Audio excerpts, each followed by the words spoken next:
kadete, selleks on Kristin Pisley ja Reps. Järgmisena asub starti Kaisa Tsaro Viljandimaa ratsaspordiklubist hobuselt Prikk.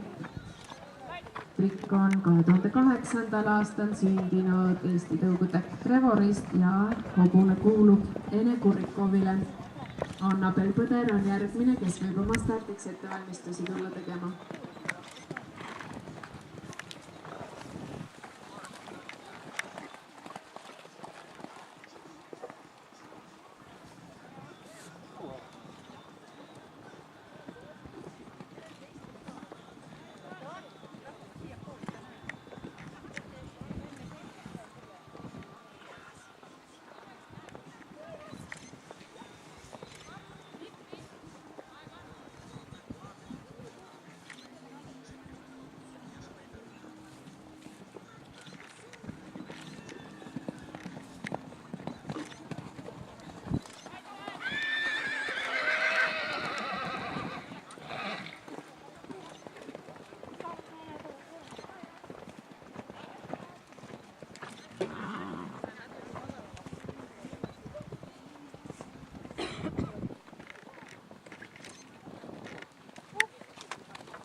Järgmisena asub starti Tondi ratsaspordiklubi